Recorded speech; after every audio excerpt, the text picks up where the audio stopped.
Fala pessoal, sejam todos bem-vindos. Eu tenho certeza que a maioria de vocês devem ter pensado assim: o William abandonou a gente, ele não vai fazer nenhuma revisão, eu vou ficar agora aqui sem saber o que eu devo focar nessa prova, né? Eu já estudei tudo, revi as aulas, mas estava querendo uma revisão, então eu vim aqui para dizer que eu não abandonei vocês e que eu vou sim fazer essa revisão. Então a única tarefa que você tem nesse momento é: curte esse vídeo, se inscreve no canal, que isso aí já vai me ajudar bastante e a gente já começa fazendo essa revisão, beleza?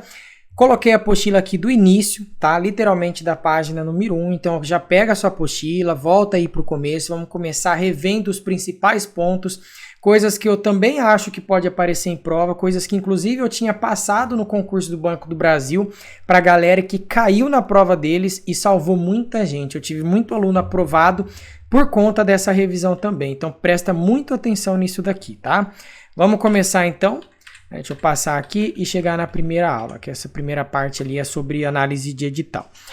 Ok, pessoal, quando a gente está falando de sistema financeiro nacional, tem sempre alguns assuntos que são assuntos mais cobrados, né? O primeiro deles, claramente, é uma definição básica do que é o sistema financeiro nacional, mas eu ainda assim pensaria que talvez aqui essa questão do Conselho Monetário Nacional e Banco Central do Brasil tem uma probabilidade muito maior de estar aparecendo na sua prova.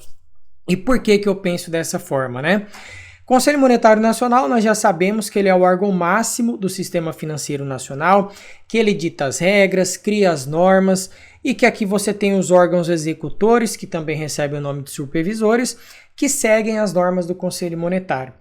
Só que daí teve aquela lei complementar 179 que trouxe autonomia aqui para o Banco Central, né? A lei complementar 179 que trouxe autonomia do Banco Central. E aí tem coisas que agora, algumas atribuições do Conselho e do Banco Central que acabam confundindo. Antigamente o Conselho Monetário Nacional ele autorizava a emissão do papel moeda e o Banco Central emitia o papel moeda. E hoje em dia a gente já sabe que o Banco Central ele não precisa dessa autorização do Conselho Monetário.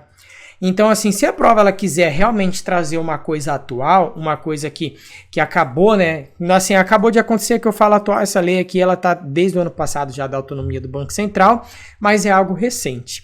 Então, eu apostaria nisso daqui, tá? O que eu falaria para vocês? Dá uma revisada básica, até porque nem tem mais tempo de revisar muito, até a prova já é domingo agora, né? Então dá uma revisada de como é formado aqui o Conselho Monetário Nacional, quais são as atribuições dele e também do Banco Central do Brasil. Perfeito? Lembrar que CVM geralmente vem relacionado à Bolsa de Valores, ações. Isso daqui, né, a SUSEP, Conselho Nacional de Seguros Privados, é Previdência Complementar Aberta e a Previc, Previdência Complementar Fechada. Eu acho que a chance de aparecer um desses deve ser um pouco menor, é um assunto um pouco mais específico, né? E banco geralmente gosta de falar de Banco Central, ok? Então, beleza, aqui tem sobre o Conselho Monetário Nacional. É interessante lembrar dos membros? É interessante lembrar, tá? Apesar de que eu não acredito que possa aparecer uma questão te perguntando os membros. Qual que é o membro do Conselho Monetário Nacional? Não, geralmente, nível concurso, eles vão fazer o quê? Eles vão trazer alguma história para você, alguma questão interpretativa, e aí vai tentar fazer com que você entenda, né? Então, por exemplo, a balança comercial do país, ela registrou déficit em 2017 e aí por conta disso, o Banco Central estava fazendo operações no câmbio, não sei o que. Quem é o responsável por supervisionar as reservas internacionais do país? Aí você teria que saber responder essa pergunta, tá? Então, por isso que é importante saber essas atribuições do Conselho Monetário e do Banco Central. Perfeito? Banco Central aqui, pessoal, lembrar que hoje em dia, muita gente estava confundindo, que está escrito Banco Central, uma entidade independente, tá? É uma entidade independente porque essa é uma definição geral, uma definição que vale tanto para o Brasil quanto para outros países, mas aqui no Brasil, a gente sabe que o nosso Banco Central, ele é o quê? Ele é autônomo, ok? Isso daqui tá aqui escrito, o Banco Central é uma autarquia de natureza especial, ou seja, não tem vínculo com nenhum ministério e tem autonomia estabelecida por essa lei. Isso é uma coisa importantíssima para a gente saber. Perfeito? E ele faz basicamente política monetária, que é aquela questão taxa de redesconto, compulsório e open market. Passando então, né, essa parte aqui também do Banco Central, essas partes em vermelho que eu deixei aqui para vocês, eu acho interessante vocês darem uma revisada nisso daqui. Essa questão de autorizar funcionamento de bancos, né, exceto estrangeira, como que funciona? O Banco Central, ele sempre foi assim que funcionou, né? O Banco Central, ele autoriza o funcionamento dos bancos nacionais. Então, por exemplo, Bradesco, Itaú, sei lá, o Banco do Brasil. O Banco do Brasil, quando surgiu na época, nem existia Banco Central. O Banco Central foi existir em 1964. Mas qualquer outro banco que queira começar aqui no Brasil, o Banco Central é que vai autorizar o funcionamento. Só que aí, quando era um banco estrangeiro, por exemplo, o Santander, quando veio para cá, quem autorizava era um decreto do Poder Executivo. Ou seja, era o presidente do país.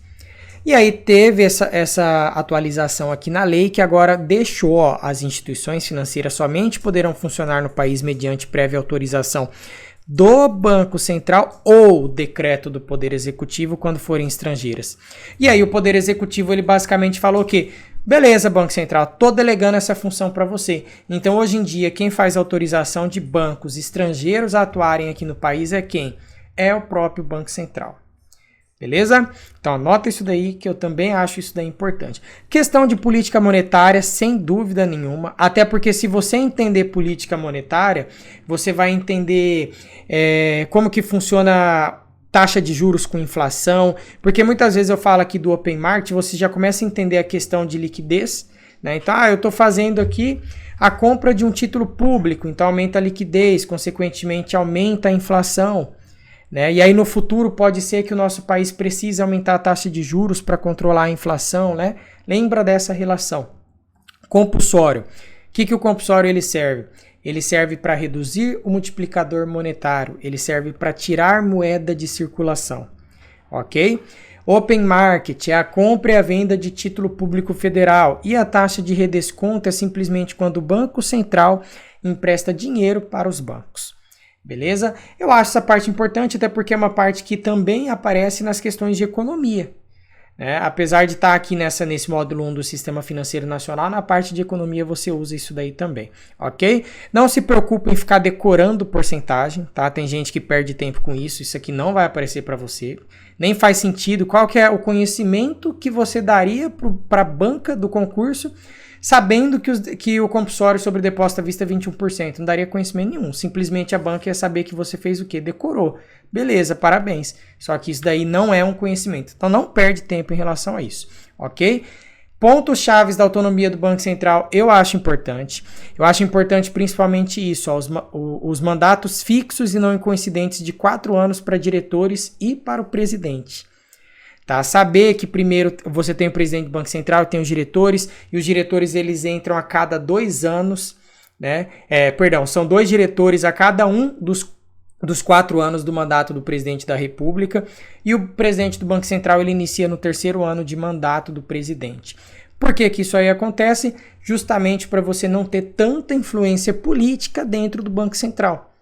Porque senão nem faria sentido a gente falar que o Banco Central é autônomo, né? Se lá o presidente vai lá e simplesmente, comecei aqui o meu mandato, né? Acabei de ser eleito, vou começar agora meu mandato, vou indicar o presidente do Banco Central e todos os diretores, todo mundo que eu conheço, a galera que eu conheço. Hoje em dia não é mais assim que funciona, né? Então o presidente do Banco Central, ele começa no 3º ano do mandato do presidente da República. Então, se depois desse presidente chegar lá no 4º ano, entrar um novo, esse novo ainda vai ter o quê? Mais 3 anos para ficar com esse presidente do Banco Central que era do antigo, que tinha entrado no antigo. Então, aí ele vai ter que fazer o quê? Vou ter que me adequar os objetivos fiscais com os objetivos monetários do Banco Central, ok? Então, eu acho isso daqui bem importante. Aí beleza, Comissão de Valores Mobiliários, Conselho de Recursos do Sistema Financeiro Nacional, vamos passando isso daqui. Bancos múltiplos é sempre importante saber, isso é uma coisa que sempre aparece, às vezes aparece bastante em prova. Quem realmente entrou lá no site do Que Concursos e foi realizar questões, ou mesmo entrou lá no meu site, que lá eu tenho várias questões disponíveis também, a pessoa viu que tem bastante questões sobre banco múltiplo. Tá? E o que seria interessante? É interessante você saber do banco comercial, do banco de investimentos, né? Banco comercial pode captar recursos através de depósito à vista, que é a conta corrente. pode também captar através de depósito a prazo, que é o CDB, e concede crédito de curto e médio prazo. O banco de investimento, ele pode administrar um fundo, fazer operações de underwriting. O que era esse underwriting? É o processo de abertura de capital de uma empresa, quando ela vai fazer aquele famoso IPO, oferta pública inicial. Capta recurso através de depósito a prazo e concede empréstimo de médio e longo prazo. Eu acho importantíssimo saber banco comercial e banco de investimentos, ok? Então, anotem isso daí. Aí, banco múltiplo, né, a característica geral aqui sobre a Caixa Econômica. Beleza, BNDES. Vamos passar um pouquinho mais aqui, cooperativas. Não sei, sociedade de crédito imobiliário é interessante também saber, né? Apesar de que, assim, no Brasil, quem mais concede crédito imobiliário é a Caixa Econômica, né? O Banco da Amazônia, ele também concede crédito imobiliário, mas não chega tão próximo da Caixa Econômica. Mas, enfim, é importante a gente saber isso. Por quê? Porque é a partir dessa carteira que o banco pode conceder financiamento imobiliário para você construir casa, para você comprar apartamentos, que seja. E que através disso aqui também o banco ele pode fazer o quê? Ele pode ter lá dentro dele a famosa poupança, né? A partir dessa carteira você pode ter poupança. Aí vem as financeiras que concedem crédito principalmente para você comprar veículos, né? São os maiores exemplos. Corretoras, pessoal, saber isso daqui, ó, quem fiscaliza corretoras e distribuidoras? O Banco Central e a CVM, porque uma corretora ela também é considerada uma instituição financeira. E o principal de tudo sobre corretora, pode intermediar operações de câmbio. Eu tenho certeza que se cair alguma coisa disso na prova, 90% das pessoas vão errar, porque a pessoa ela pensa em corretora, ela sempre pensa assim, beleza, corretora de valores. Eu sei que ela trabalha com ações, né? Aquela instituição que está aqui sendo intermediária entre eu que estou comprando uma ação e a empresa que está vendendo aquela ação para mim. Ela serve como intermediária. Ok, aí fala de operações de câmbio, a pessoa pensa, não, poxa, operação de câmbio? Corretora não vai fazer isso. Ela pode fazer, intermediar sim, operações de câmbio. Então, por favor, anote isso daqui. Perfeito? Beleza, vamos continuar. Selic, Sistema Especial de Liquidação e Custódia. Lembrar que existe uma taxa de juros chamada Selic, que é a taxa básica de juros da economia, que influencia todos os investimentos, né? Influencia a taxa de juros de empréstimos pessoais, CDC, Crédito Direto ao Consumidor, consignado, tudo. Selic aumentou, taxas de juros de maneira geral aumentam, ok? Beleza. Só que isso é a Selic, taxa de juros. Aqui tem a Selic também, Sistema Especial de Liquidação e Custódia. Lembra que esse sistema, ele é o sistema que faz a liquidação e a guarda, ou seja, a custódia dos títulos públicos federais. Quando eu compro um título público federal, eu faço o quê? Eu faço um empréstimo ao governo e, consequentemente, o governo me paga uma taxa de juros. Beleza? Então, existe Selic, taxa de juros, e existe Selic, casa de liquidação e custódia. Aí tem a B3, que é a nossa bolsa de valores atual, né? Brasil, Bolsa e Balcão, porque ela se fundiu com a CETIP. Todos os outros títulos existentes de investimento são liquidados e custodiados na B3, exceto os títulos públicos que são aqui na Selic. Perfeito, e que é a única bolsa de valores do Brasil, né? Daqui é meio óbvio. Ok, associações de poupança e empréstimo, chegamos no tópico 2, factoring. Essa questão de factoring aqui eu vou falar aqui rapidamente para vocês, por quê? Porque é uma coisa que confunde muito as pessoas, inclusive tem uma parte lá na frente que a gente fala de vendor finance, e aí muita gente está perguntando, poxa, William, factoring é a mesma coisa que o vendor finance? Eles são sinônimos, né? São praticamente idênticos, porque o factoring ele faz o quê? Ele é o quê? Ele é uma operação financeira que permite levantar recursos através da antecipação de dívidas. Então, ó, você tem a pessoa que chega lá, que assina o contrato, tem o aderente desse contrato e tem o devedor. O devedor, ele faz o quê? Ele tem, esse aderente aqui, na verdade, ele tem o quê? Ele tem direitos de crédito futuro contra esse devedor. E ao invés de ele ficar esperando o devedor pagar ele parcelado durante anos, o que ele faz? Ele pega esses recursos e ele engloba tudo em um título e ele antecipa, tá? Você faz uma antecipação das dívidas. Então, viu a palavra factoring, você vai lembrar o quê? Factoring é uma operação financeira com o objetivo de antecipar dívidas. Só isso. Operação financeira com objetivo de antecipar dívidas. Operação financeira com objetivo de antecipar dívidas. Tá? Operação financeira com objetivo de antecipar dívidas. Beleza? Agora você não esquece mais, porque a dúvida que eu mais recebo no Instagram é perguntando o que é factoring. Tá? Então anota isso daqui. Coloca aí na cabeceira da sua cama e fica lendo todo dia daqui até o concurso, que aí você não vai esquecer. Beleza, passando, cartão de débito e crédito, não vou perder meu tempo com isso daqui, vocês usam todo dia, né? De crédito eu entendo bem, tô devendo tudo, né? Às vezes a pessoa pensa. Então vou passar isso daqui, não acredito que seja importante a gente perder tempo nessa revisão com isso. Aqui, beleza, produtos e serviços financeiros, né? Falando de CDB. CDB é o principal produto bancário, eu acho importante a gente saber as características dele, pelo menos relembrar quem pode emitir, o que era um CDB. Né? Lembra que um CDB ele é considerado o quê? Um depósito a prazo. Depósito à vista é conta corrente, é quando eu pego o meu dinheiro e coloco na conta corrente. CDB ele é o depósito a prazo, ou seja, eu pego o meu dinheiro, aplico nesse produto, o banco me paga uma taxa de juros em troca e ele fica com o meu dinheiro a prazo, ou seja, tem um prazo de vencimento desse CDB. Tá? Então ele vai poder usar esse dinheiro para ele fazer empréstimos para terceiros e por aí vai. Ok. Quais bancos podem emitir? Banco comercial, banco de investimentos, bancos múltiplos e esse é o principal de todos, financeiras. Isso é uma atualização, não tão recente, mas é uma atualização. Muita gente lembra que as financeiras elas captavam recursos através de letra de câmbio, mas ela esquece que ela pode captar recursos também através de CDB. Perfeito? Lembrar que o CDB pode ser resgatado antecipadamente, ele tem rentabilidade diária, isso é importante, o imposto de renda é conforme essa tabelinha aqui embaixo, tabela de renda fixa. Pessoal, essa tabela de imposto de renda fixa, ela é importante, tá? Porque todos os produtos de renda fixa são tributados conforme essa tabela, então tem que ter ela gravado, tá? Até 180 dias você paga 22,5, de 181 a 360 você paga 20, por aí vai, né? Aqui de 361 a 720 paga 17,5 e acima de 720 dias, eu sei que estou aí na frente, você paga 15% de imposto de renda, ok? E lembrar que o IOF aqui, ele incide até o 29º dia, na alíquota de 3%, no 30º já não existe IOF, perfeito? Ok, aí tem letra de câmbio, acabei de falar, é o CDB das financeiras, hoje em dia as financeiras têm o próprio CDB delas, né? Elas podem captar através disso.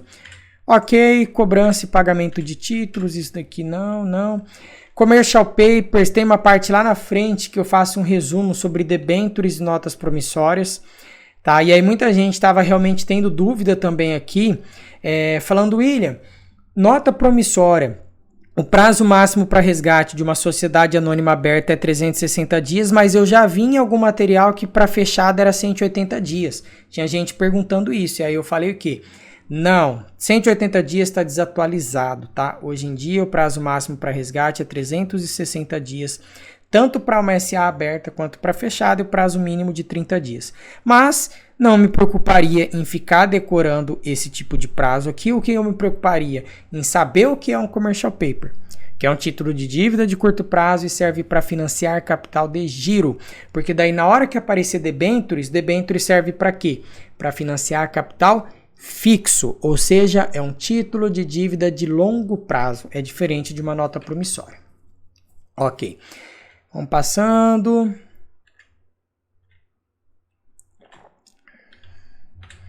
Fundos de investimento, só para a gente relembrar aqui que né? Fundo de investimento ele nada mais é do que uma administração de recursos de terceiros, então é eu com meu dinheiro e mais várias outras pessoas com os dinheiros delas que fazem o quê? Pega esse dinheiro e aplica tudo em um único lugar. E aí, consequentemente, esse fundo de investimento vai ter bastante dinheiro para comprar o quê? Ativos para fazer parte desse portfólio.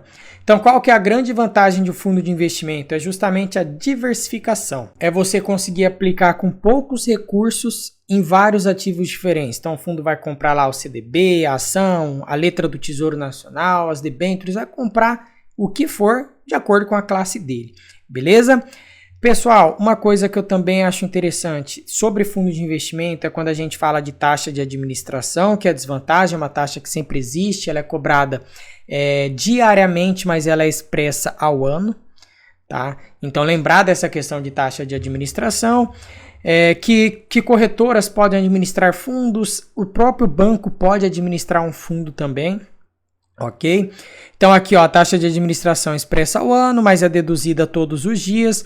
Uma rentabilidade divulgada de um fundo, aquela que você vê quando você entra na lâmina do fundo de investimento, ela é líquida da taxa de administração, ela só não é líquida do imposto de renda, ok? E que ela afeta o valor da cota. O que reduz o número de cotas é o imposto de renda, né? Então afeta o valor da cota, taxa de administração.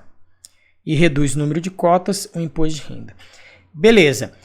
Participantes de um fundo, administrador que é o principal, porque administrador pode ser um banco ou pode ser uma corretora, né? E aí a gente está fazendo um concurso de um banco, então vai que pergunta, o Banco da Amazônia pode administrar fundos de investimentos? Pode, beleza? Sem problema nenhum. Ok, hot money, a gente passa, contas garantidas, não, descontos de títulos. Essa parte aqui é bem parecido com aquela questão lá da operação de factoring, né? Só que aqui não envolve operação de compra e venda. Ok, dá uma lida nisso daqui, só dá uma revisada. Capital de giro eu expliquei já o que é, capital fixo também, né? Lembrar que esse é de curto prazo, esse é de longo prazo. O de giro, geralmente ele é usado para folha de pagamentos da empresa. Simplesmente você pegar um dinheiro, estou precisando aqui, esse mês apertou, vou lá, pego o capital de giro, vou usar ali no curto prazo, né, para sustentar as operações do dia a dia da empresa. E o capital fixo não, ele é longo prazo, é justamente para você investir em o quê? Expansão, construir um novo prédio, comprar máquinas para você aumentar a sua produtividade e por aí, beleza? Ok, vendor finance que eu tinha falado em questão ali, o factoring, olha o que era, né?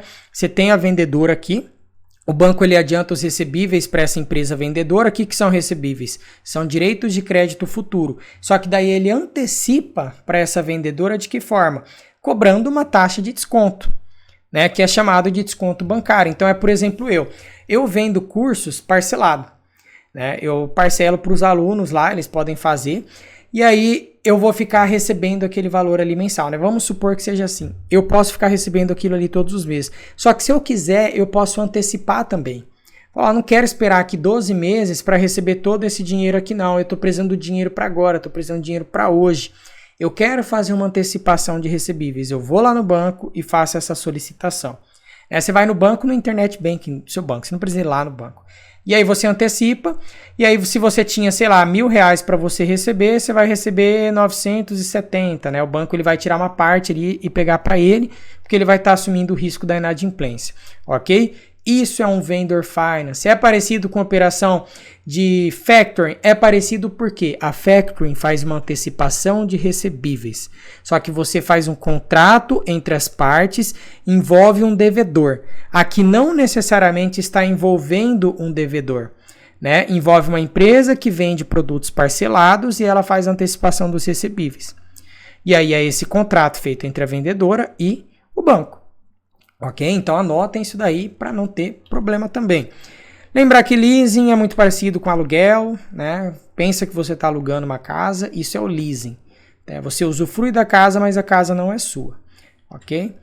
Beleza, CDC, crédito rural, vamos passando. Financiamento às exportações. Eu vou falar sobre câmbio, né? Exportação e importação, mas não vou passar nessa parte aqui. Essa parte repetiu. Eu vi mesmo que tinha umas pessoas falando que estava repetido. Eu tinha colocado lá atrás. Tá. Isso daqui é interessante. Tá? Poupança, por quê? Eu já vi muitas questões cobrando isso daqui, ó. Como que era a rentabilidade da poupança até o dia 3 de maio de 2012 e como que é a rentabilidade após 3 de maio de 2012. Antigamente você recebia 6% ao ano, mas a taxa referencial. Hoje em dia depende da Selic, conforme essa tabelinha abaixo. Se a Selic estiver abaixo de 8,5%, 70% da Selic mais a taxa referencial. E se a Selic estiver acima de 8,5%, 0,5% ao mês mais a taxa referencial. Hoje, nesse momento que eu estou gravando a aula, nossa taxa Selic ela está em 10,75% ao ano. Isso significa que a poupança está rendendo 0,5% ao ano, mais a taxa referencial que é zero. Né? Então ela está rendendo 0,5% ao mês. Perfeito? Isso é uma coisa que eu já vi aparecer bastante em prova. Às vezes eles fazem uma historinha e falam assim: ah, o senhor José aplicou na poupança de um banco em 2011 e ele ficou nessa poupança durante tantos anos. Qual que vai ser a rentabilidade dele? Aí é uma pegadinha, né? Aí a pessoa, depende da Selic? Não, se ele aplicou em 2011, era essa a rentabilidade. 6% ao ano mais a taxa referencial, ok? Beleza, título de capitalização, isso daqui é legal, até porque o banco vai pedir para vocês venderem esse tipo de produto. Lembrar que ele é o quê? Ele é um título que geralmente ele te dá participação em sorteios. Você pede para a pessoa pagar um valor mensal, sei lá, 20, 30, 40, 50 reais, essa pessoa paga, esse dinheiro fica lá custodiado. Se essa pessoa ela sacar antes do prazo de vencimento desse título, ela vai ter perca de dinheiro. Muitas vezes ela perde até mais de 30% do que ela aplicou, isso aí vai depender de plano para plano. Porém, se ela manter o dinheiro até o final, ela resgata 100% do que ela aplicou e aí ela fica durante, sei lá, 5, 6 anos participando de sorteios. Vantagem: se você for sorteado, beleza, parabéns, essa é a vantagem. Se você não foi, você perdeu o dinheiro para a inflação durante 5, 6 anos. Então você teve o quê? Custo de oportunidade. Ficou com dinheiro lá, não teve rentabilidade nenhuma, porque a capitalização não rende nada, William, eu já vi falar que ela rende a taxa referencial. Beleza, quanto que é a taxa referencial hoje em dia? 0? Então não rende nada. E aí você ficou perdendo durante 5, 6 anos esse dinheiro, não ganhou nada e saiu com seu dinheiro mais fraco do que... simplesmente você deu o dinheiro pro banco e falou, banco, vai usando meu dinheiro aí durante 5, 6 anos, beleza? Aí o banco foi lá, aplicou em um produto que protege ele da inflação, girou esse dinheiro, emprestou, ganhou, pagou você tranquilamente, e você emprestou sem juros para o banco. Basicamente isso é um empréstimo sem juros. Agora, se você ganhar, igual o exemplo que eu dei lá da minha agência que uma mulher ganhou, ótimo, ela ganhou 50 mil reais, então top demais. Ok, aqui tem a estrutura, aí vem aqui a questão de previdência. Essa parte de previdência eu acho importante a gente lembrar que o nosso regime do Brasil, do INSS, ele é feito a partir de repartição simples, ou seja, são jovens financiando os mais velhos. Regime de capitalização, ele é o regime das previdências o quê? Privadas. O que é o regime das previdências privadas? É justamente você tendo que se financiar. Então você guarda dinheiro para você no futuro usufruir. Se você não guardar, você não vai ter renda nenhuma. Aqui no repartição simples é diferente. As pessoas mais jovens trabalham, pagam o INSS, pagam o imposto lá bonitinho, e esse dinheiro, parte desse dinheiro vai para quem? Para os idosos, para as pessoas que estão saindo do mercado de trabalho e estão se aposentando, tá? Então repartição simples, INSS, regime de capitalização, previdências privadas. Quais são os dois tipos de previdências privadas? PGBL e VGBL. Daqui a pouco eu mostro ali para vocês. Ok. Não precisa ficar preocupando em decorar aquilo. Portabilidade. Posso trocar minha previdência de banco sem problema nenhum. Tem custo? Não tem custo nenhum, porque eu não estou resgatando. Lembrar dessa questão do PGBL e VGBL, eu acho isso interessante. PGBL você pode deduzir até 12% da sua renda bruta anual. Porém, o imposto de renda incide em cima de tudo, ou seja, do valor que você aplicou e do valor do seu rendimento. E é indicado para pessoas que fazem declaração completa no imposto de renda. O VGBL é ao contrário, Não tem essa dedução, mas o imposto de renda incide somente sobre os rendimentos e é indicado para quem faz declaração simplificada do imposto de renda. Então, se a prova ela quiser realmente apertar, ela vai trazer uma história para você, sei lá, assim, ela falou, Paulo tem 38 anos, tem 3 filhos em idade escolar e pretende fazer um plano aí para sua aposentadoria. Só de você ver que a pessoa tem filho, você já vai pensar, tem gasto dedutível, essa pessoa ela gasta com educação, gasta com saúde e tudo isso, se você juntar sua notinha, você pode abater da sua base de imposto de renda anual. Se você é uma pessoa que faz a declaração bonitinho e guarda esses comprovantes, você reduz o imposto que você vai pagar no final do ano. Ok? Beleza, então eu pressuponho que essa pessoa, por ela ter filho, ela faz a declaração completa do imposto de renda. Porque daí quando ela faz a declaração completa, ela vai poder fazer o quê? Dedução. E se essa pessoa já faz pela declaração completa, qual tipo de previdência você oferece para essa pessoa? PGBL ou VGBL? PGBL, tá? Você vai oferecer sempre isso daqui para quem faz declaração completa e para quem faz declaração simplificada, que aí é aquela pessoa jovem que não tem filho, não tem gasto dedutível nenhum, você oferece VGBL. Beleza? Passando então aqui. Plano de seguro, mercado de capitais, o que são ações, né? É importante saber que a ação ela é o quê? Ela é uma fração do capital social de uma companhia. Então, eu sempre faço esse desenho, né? Aqui está a empresa dividida em vários pequenos pedaços. Quando você compra uma ação, você compra uma fração do capital social, ou seja, você vira sócio daquela companhia. Tenho ações preferenciais, tenho ações ordinárias, tenho as units, que é uma junção das ordinárias com as preferenciais. Ordinária me dá direito a voto e preferencial me dá preferência no pagamento dos dividendos. Beleza? Qual que é o lote padrão de ações? É de 100 ações que eu compro. A liquidação financeira ela ocorre em D+2, ou seja, o dia que eu vendi mais 2 dias úteis o dinheiro cai na minha conta. Ok? E lembrar que uma empresa que tem ações negociadas em bolsa, necessariamente ela é uma sociedade anônima de capital aberto e por isso ela segue normas da CVM. Ok, e aí toda vez que você paga, você compra uma ação, você paga a corretagem, toda vez que você vende, você também paga. Questão aqui de direito dos acionistas, dividendos é o mais importante, né, que é a parcela do lucro líquido. Existe também juros sobre capital próprio, bonificação, subscrição, mas o mais importante de todos aqui é o dividendo, ok? Que é uma das vantagens que você tem quando você compra uma ação. A debenture já tinha falado, né? Investimento de médio e longo prazo. Bancos não podem emitir, SA aberta não financeira que emite uma debenture, ok? O que era o fundo garantidor de crédito? É aquele fundo que garante até 250 mil, debentures não tem, porque debenture não é emitida por banco, ok? O FGC só existe para produtos bancários. Beleza, passando aqui o resumo que eu tinha falado para vocês, de debentures e notas promissórias. Processo de underwriting, ele é o processo de abertura de capital de uma empresa, quando a empresa ela vai ofertar as ações pela primeira vez na bolsa, né? E aí ela faz esse nome aqui, IPO, que é o Initial Public Offering, que é a oferta pública inicial. Temos as garantias, né? Garantia firme, o risco é todo do banco que está fazendo o underwriting, a garantia de melhores esforços é só da empresa e o residual, ele é uma garantia compartilhada. Ok. Passando ali a só um broker, horário de funcionamento do mercado, mercado de balcão, deixa eu ver aqui, acho que a B3 é mais importante, né? Operação com ouro. Aí beleza, mercado de câmbio, isso aqui a gente vai dar uma atençãozinha também. O que eu quero que você anota? Eu vi muita gente tendo dúvida nessa parte de câmbio nisso daqui, Existem várias nomenclaturas no mercado e eu sei que isso aí confunde e aí você já vai anotar dessa forma. Eu acho que eu já até tinha falado isso em aula, só que eu não sei se passou batido, o que aconteceu. Quando você fala que o câmbio está desvalorizado, vamos colocar aqui, desvalorizado.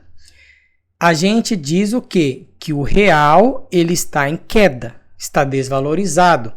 Isso daqui é sinônimo de eu falar que o câmbio está depreciado, ou seja, o real está caindo. E a mesma coisa que eu falar que a taxa de câmbio está alta, né? Então, vamos colocar aqui, taxa de câmbio alta. E aí aqui gera confusão, né? Aí você pensa, o câmbio está alto, e aí porque está desvalorizado? O que é um real desvalorizado? Um real desvalorizado, por exemplo, é R$5 para você comprar $1. Você tem que gastar R$5 para comprar $1. Isso está desvalorizado. E por que você começa a perceber aqui, taxa de câmbio alta? Eu tenho que gastar R$5 para comprar $1. Se ele continuar desvalorizando, eu vou ter que gastar R$6 para comprar $1, depois R$7 para comprar $1. Então a taxa está alta. Eu estou tendo que dar mais reais para trocar para apenas $1. Tá? Então tudo isso é sinônimo. Desvalorizado é igual a depreciado, que é igual ao real desvalorizado, no caso, né? Que é igual a taxa de câmbio alta. E esse cenário ele favorece o quê? Os exportadores. Tá? Fica mais barato para os estrangeiros comprarem produtos aqui do Brasil. E aí, geralmente, quando você tem um câmbio depreciado, favorecendo a exportação, você tem também o quê? Uma balança comercial superavitária.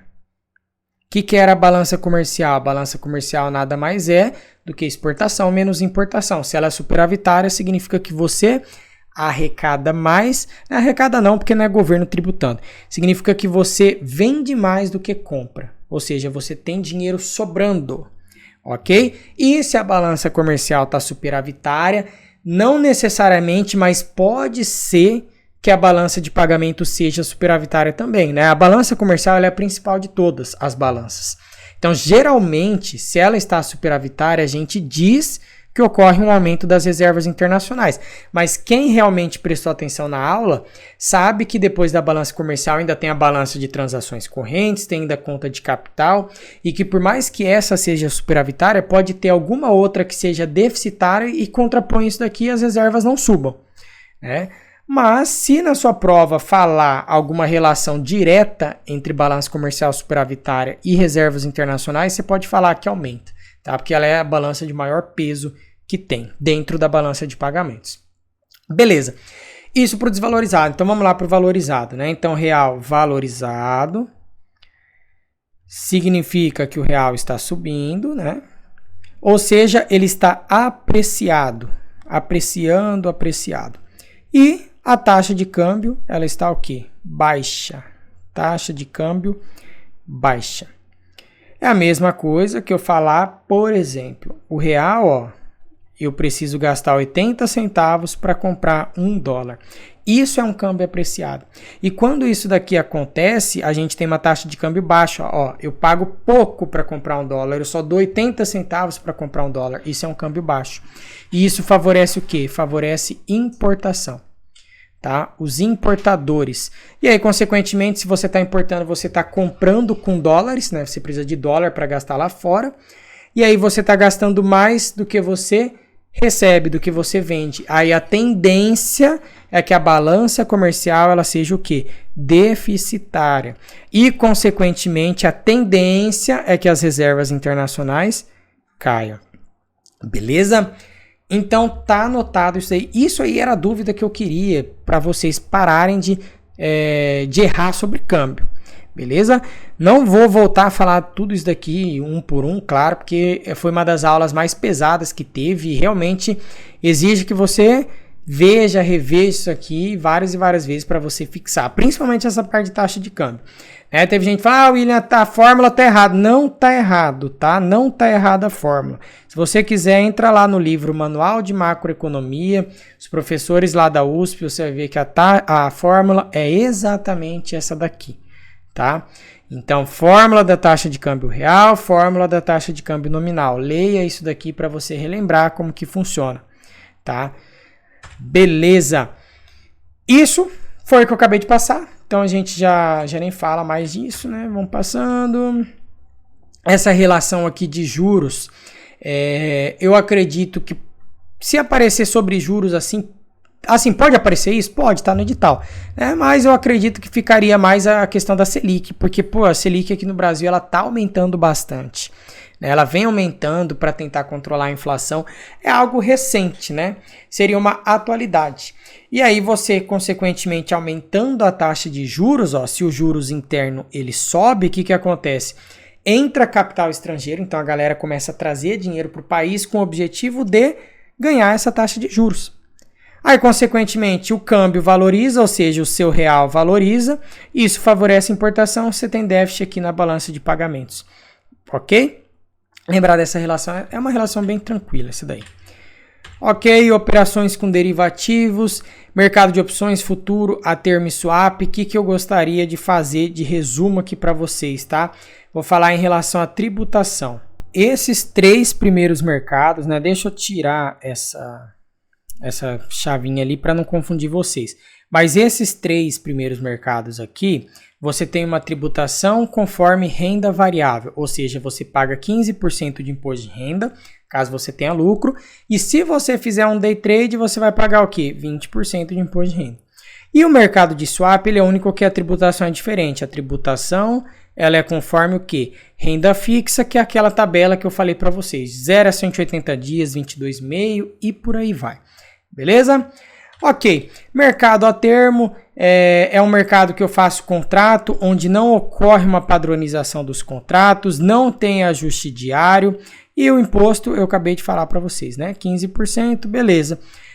E aí essas duas partes aqui são mais importantes, não há ajuste diário, são contratos padronizados. Se a prova realmente quiser ferrar com vocês, ela cobra derivativos.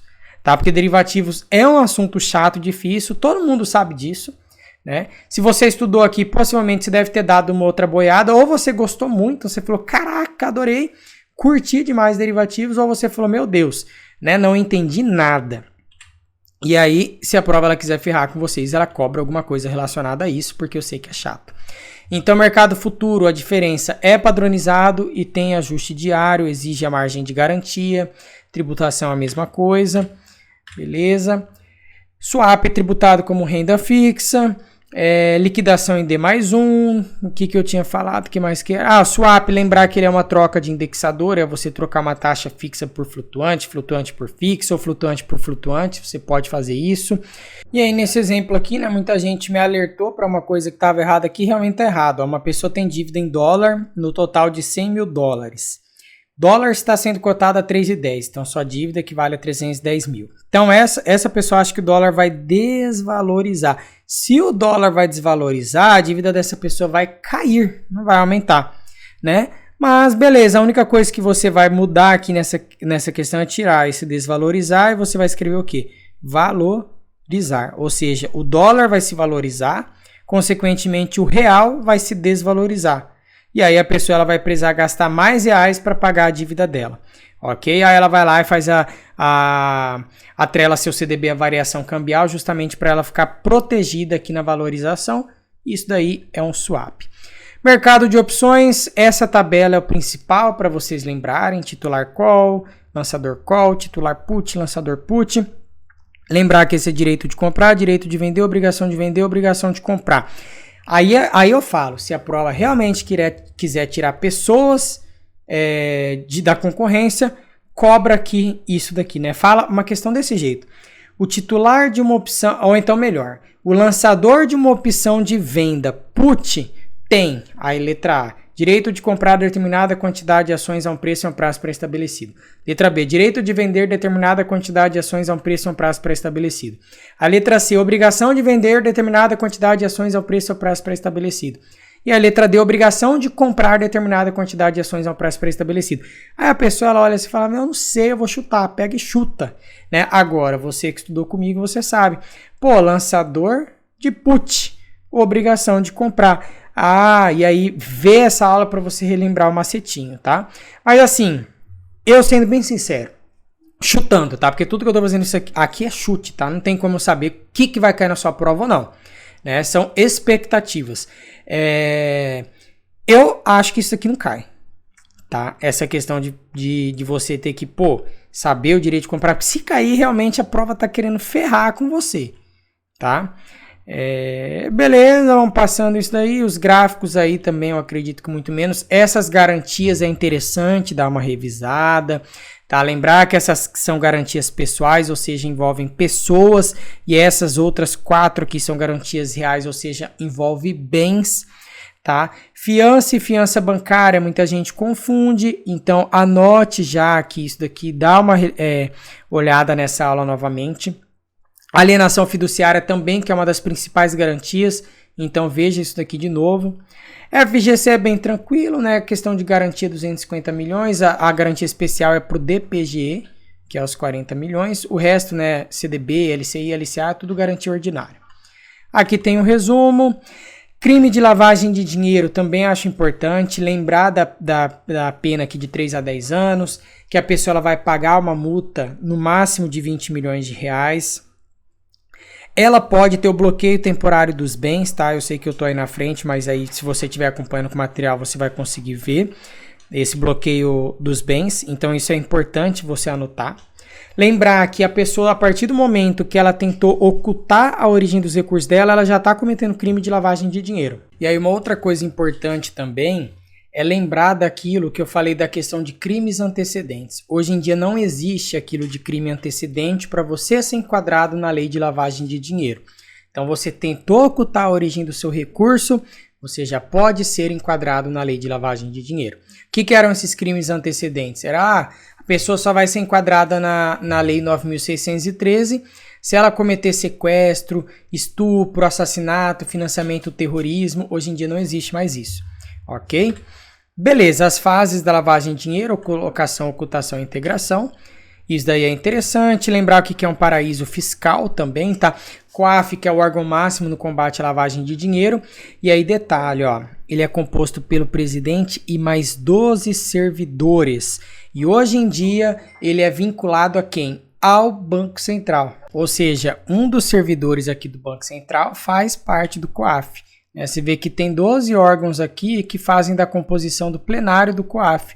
Ou seja, 12 órgãos, 12 servidores. Lembrar também que empresas que comercializam joias, metais, tudo isso daí também segue a Lei 9.613 de combate à lavagem de dinheiro. Tá? Quem comercializa bens de luxo também tem que seguir essa lei, isso é importante. Arquivando por 10 anos os cadastros das pessoas, tá? Você vai arquivar durante 10 anos no caso do Banco Central e 5 anos no caso da CVM. Know Your Client, ele serve basicamente para analisar o perfil de investidor daquela pessoa, né? Você saber qual que é o perfil daquela pessoa. Beleza. Comunicação ao COAF em até D+1, ou seja, 24 horas. Lembrar desses 50 mil reais, né? Fez 50 mil em dinheiro em espécie, nunca é transferência, tá? Nunca é cheque, é dinheiro em espécie. Fiz qualquer saque, depósito ou pedido de provisionamento acima de 50 mil, vou comunicar ao COAF, independente de ser suspeito ou não. Vou fazer essa comunicação. Tá? E é sempre em espécie. TED eu não faço, cheque também eu não faço. Ok. Passando. Vamos ver. Indícios de crime, depois dar uma lida nele. Nessa parte aqui de técnicas de vendas, é uma das últimas partes que eu passei aqui para vocês, né, pessoal? Então acredito que isso aí tá mais até fixo na cabeça de vocês. Eu publiquei essa aula aí acho que semana passada. Então tá bem próximo. E aí com isso a gente termina essa revisão geral. É uma revisão bem rápida, literalmente para a gente relembrar alguns conceitos. Eu vou até falar, já que eu parei aqui nesse slide aqui do registro das operações. Você que estava nessa parte de lavagem de dinheiro, lembra disso aqui dos R$2.000, tá? A partir de R$2.000 em espécie, você já registra a operação. Você está comunicando ao COAF? Não, você está registrando. A partir de 50 mil, você sempre vai comunicar. Agora, a partir de 2.000, você faz o registro, beleza? Ah, olha, ó, beleza, tô fazendo o registro aqui, só que eu tô suspeitando. Se você tiver suspeita, aí você pode fazer a comunicação. Mas por enquanto aqui você só tá fazendo o registro, perfeito? Aí tinha gente que tava falando que tava vendo a informação de R$10.000. R$10.000 era antigamente, antes da circular 3978 do Banco Central. Então a prova, se te cobrar, ela vai te cobrar atualizado. Então não perde seu tempo pensando em R$10.000. É R$2.000, ok? Beleza, pessoal. Então esse resumo, ele foi um resumo bem rápido. Para a gente pegar esses principais pontos, para você dar uma relembrada nesses conceitos chatos, né, nessas coisas que você fala, poxa, isso daqui é o que mais me pega na hora da prova. Se você viu o edital, né, eu espero que você tenha lido, porque eu sei que muita gente nem lê edital, a pessoa vem direto aqui estudar, nem sabe como que vai ser a prova dela, mas você deve ter visto que conhecimentos bancários é o que mais tem peso na sua prova. Então, se você for bom aqui, possivelmente você vai ter uma nota mais elevada, tá? Não significa que você não deva estudar português, né? Porque às vezes a pessoa ela não sabe nada, não sabe nem crase, que é uma coisa que cai em toda a prova, cai crase. Você tem que saber isso daí, né? Então, assim, também eu acredito assim que se você é um concurseiro de verdade, você é uma pessoa que realmente estuda para o concurso e sabe estudar, você deu a importância para esse assunto de conhecimentos específicos, até porque ele é o mais pesado da prova. Mas você também deu importância para os outros assuntos. Estudou português, fez resumo, fez exercícios. E a única coisa que eu posso falar agora para vocês é o seguinte. Não vai para a prova pensando, eu tô nervoso, eu não sei se eu vou passar. Porque se você for com o pensamento de que você não vai passar, você não vai mesmo. Porque você já não está acreditando em você mesmo. Então você não vai. Tá? Então é melhor você nem acordar. Você vai, eu já sei que eu não vou passar, então nem perde seu tempo fazendo a prova. Tá? Agora, se você tem a mentalidade positiva a ponto de você pensar assim, olha, eu não sei se eu vou conseguir a aprovação, mas eu vou lá na prova e eu vou dar o meu melhor. Ou seja, eu vou fazer, vou lembrar tudo que eu estudei, independente se você não terminou de estudar tudo, porque às vezes eu sei, né, eu já fui concurseiro, às vezes você chega na prova e você fala, poxa, faltou ainda revisar aquilo, revisar isso, revisar esse outro aqui. Independente disso, você fala, beleza, eu sei que faltou. mas nessa prova eu vou dar o meu melhor. E não fica pensando em concorrência. Eu vejo muita gente vindo perguntar para mim: William, qual que é a concorrência? William, qual que é o não sei o que? Você não precisa de nada mais do que uma vaga. Então o que você quer saber qual que é a concorrência? Se tivesse só 10 vagas na sua cidade, beleza, você só precisa de uma. Né? Você não precisa das 10. Né? Muitas vezes a pessoa fica pensando: tem só 10 vagas, não vou passar. Se você não estudar realmente, beleza? Mas se você é uma pessoa que estuda, eu sempre falo, concurso é como se fosse uma fila, você entra no final da fila. Conforme você vai estudando, você avança nessa fila, inevitavelmente uma hora você vai conseguir passar, ok? Então é isso aí, pessoal, eu desejo boa prova para todo mundo. Vai lá, dá o seu melhor, fala que você realmente vai conseguir a aprovação nesse concurso e é isso aí, vai lá, faz o seu melhor, com certeza vai dar certo, tá? E aí quem for aprovado aí, você vai lá no meu Instagram e fala pra mim, fala: William, fui aprovado, que daí eu depois vou estar publicando vocês lá, tá? Eu vou fazer um stories lá, mostrando que você passou, que estudou aí pro concurso do Banco da Amazônia, e se você não for aprovado, te aguardo no próximo concurso, né? Não é o que eu quero, eu quero que você passe. Mas a gente sabe, tem que ser realista, né? Não existe vagas para todo mundo. Então vai lá e dá o seu melhor para você garantir a sua. Beleza? Pessoal, se inscreve aí no canal, deixa o seu like e eu já vou falar mais uma coisinha antes de finalizar aqui. Quer trabalhar em banco privado, né? Às vezes você fala: beleza, eu gosto de banco público, mas também quero trabalhar em banco privado. Você entra lá no meu site e vai conhecer um pouco sobre os cursos de CPA 10, CPA 20 e CEA, que são certificações bancárias para quem justamente quer trabalhar em banco. Tá? A CPA 10 é a certificação inicial, a CPA 20 ela é um pouco mais intermediária, essa é uma certificação mais avançada de nível especialista. Vai lá, conhece essas certificações, que com certeza você passando isso aí vai mudar sua vida, você vai conseguir mudar seu patamar profissional, ok? Se você tiver alguma dúvida, lá no meu site tem meu WhatsApp, você pode falar direto comigo por lá. Pessoal, então é isso aí, tchau, tchau, até mais.